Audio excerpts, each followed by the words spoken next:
Assalamualaikum warahmatullahi wabarakatuh. Perkenalkan, kami dari mahasiswa Universitas Muhammadiyah Makassar, Program Studi Manajemen, Fakultas Ekonomi dan Bisnis.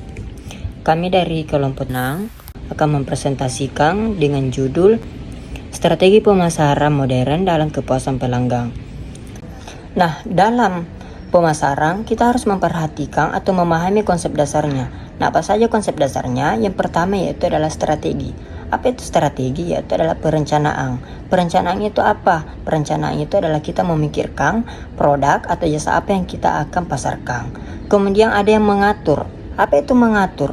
Kita mengatur kapan kita akan memasarkan produk atau jasa tersebut. Kemudian ada pencapaian. Nah, pencapaian itu adalah hasil dari pemikiran atau pengaturan kita akan memasarkan produk tersebut kepada konsumen. Kemudian yang kedua adalah pemasaran. Nah, apa itu pemasaran? Yaitu adalah menawarkan. Nah, apa yang kita tawarkan yaitu adalah produk dan jasa kepada konsumen. Kemudian yang selanjutnya adalah mempertukarkan. Apa itu mempertukarkan? Yaitu adalah pertukaran antara produk yang kita berikan kepada konsumen dan jasa yang kita berikan kepada konsumen itu dipertukarkan dengan nilai. Nilai apa yang diberikan itu adalah nilai uang kepada kita. Kemudian itu adalah mengendalikan. Nah, apa yang dikendalikan? Nah, kita semuanya harus berjalan dengan lancar sesuai dengan rencana kita dari awal. Kemudian yang ketiga yaitu adalah kepuasan pelanggan. Nah, apa itu kepuasan pelanggan? Ya, kepuasan pelanggan itu adalah perasaan pelanggan baik atau tidak senangnya kepada pelayanan kita atau produk kita yang kita berikan. Nah, selanjutnya adalah strategi pemasaran modern. Nah, modern itu adalah saat ini. Nah, yang pertama yaitu adalah content marketing. Nah, apa saja di content marketing yaitu berupa blog, video, infografis, dan berbagai format lainnya. Kemudian yang kedua adalah affiliate marketing. Apa itu affiliate marketing? Yaitu adalah mempromosikan produk orang lain sehingga kita mendapatkan komisi dari hasil promosi produk tersebut. Kemudian yang ketiga adalah influencer marketing. Apa itu influencer? Influencer itu adalah orang yang memiliki pengaruh terhadap orang lain. Nah, apa saja yang dipengaruhi? Bisa saja adalah penjualan, minat. Nah, itu bisa dipengaruhi kepada orang yang akan membeli barang tersebut. Jadi influencer itu adalah memengaruhi terhadap seseorang dalam membeli atau mengambil keputusan yang akan dibeli. Kemudian yang keempat adalah social media marketing. Nah, social media marketing itu adalah salah satu platform media sosial yang mempromosikan juga. Nah, misalnya FB itu ada marketplace. TikTok juga ada, WA bisnis, dan berbagai media sosial lainnya. Selanjutnya adalah strategi pemasaran dalam kepuasan pelanggan. Nah, apa saja itu? Yang pertama adalah pemasaran digital. Nah, apa saja itu pemasaran digital? Yaitu adalah konten, media sosial, iklan digital, dan email pemasaran.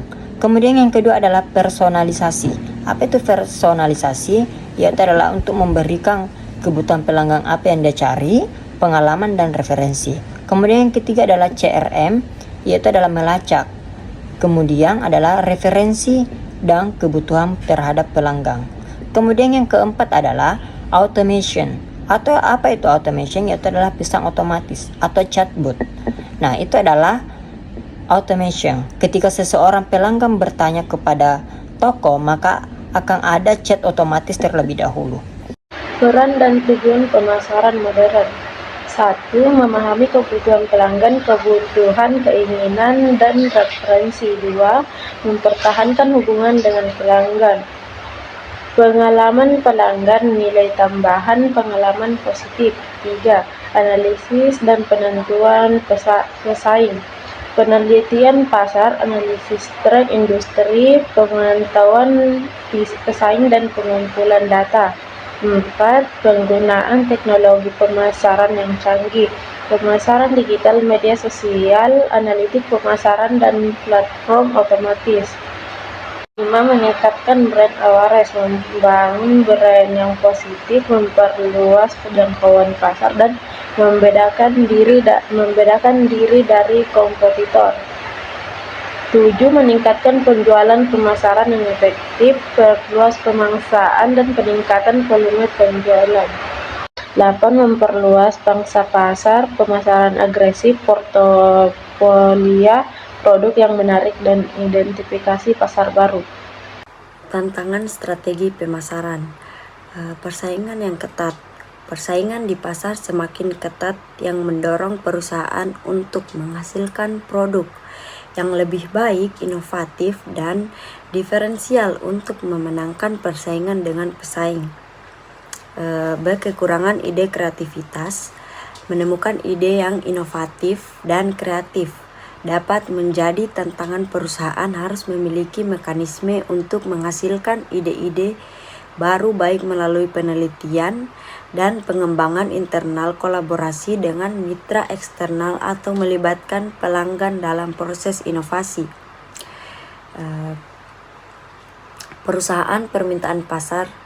Selera dan kebutuhan konsumen terus berubah. Tantangan yang dihadapi adalah mengantisipasi dan menyesuaikan produk dan inovasi dengan perubahan permintaan pasar yang cepat. Ketergantungan pada AI. AI memang memberi banyak manfaat, tapi juga menjadi tantangan dalam pemasaran, terutama terkait data respons pelanggan, keahlian dan etika penggunaan. Terus keterbatasan waktu. Keterbatasan waktu adalah tantangan besar dalam pemasaran karena pemasaran membutuhkan eksekusi cepat, konsisten, dan responsif. Hal ini sangat penting dan mencapai target pasar. Mengatasi tantangan strategi pemasaran. 1. Berkreativitas, pemikiran, menciptakan budaya eksperimen dan penemuan baru. 2. Berkolaborasi dengan mitra eksternal untuk pertukaran pengetahuan, pemikiran, dan ide. 3. Harus aktif berinteraksi, umpan balik dari pelanggan dan kebutuhan pelanggan. 4. Jika AI tidak merespon pelanggan akan kabur. Ini perlu tenaga ahli untuk mengatasi. 5. Fokus pada tujuan utama, kolaborasi tim, dan perencanaan yang matang.